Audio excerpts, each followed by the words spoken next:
श्रीमद् भगवत गीता में तृतीय अध्याय के दूसरे श्लोक में अर्जुन श्री कृष्ण भगवान को कहते हैं कि आप मिले हुए से वचनों से मेरी बुद्धि को मानो मोहित कर रहे हैं। इसलिए उस एक बात को निश्चित करके कहिए जिससे मैं कल्याण को प्राप्त कर सकूं।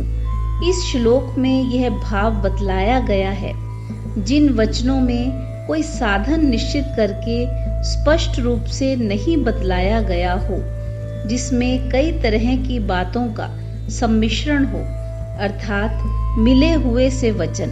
ऐसे वचनों का तात्पर्य न समझने के कारण अर्जुन को भी भगवान के वचन मिले हुए से प्रतीत हो रहे हैं। वह सोचते हैं कि बुद्धि योग के स्थान पर कर्म अत्यंत निकृष्ट है। भगवान कहते हैं तू बुद्धि का ही आश्रय ग्रहण कर। अर्जुन ने समझा भगवान ने बुद्धि का ही आश्रय लिया और कर्मों की निंदा की है। अर्जुन को लगता है कि भगवान मानो परस्पर विरुद्ध और मिले हुए से वचन कहकर उसकी बुद्धि को मोह में डाल रहे हैं। वह भगवान से कहते हैं कि मैं अपने कर्तव्य का निश्चय नहीं कर पा रहा हूँ।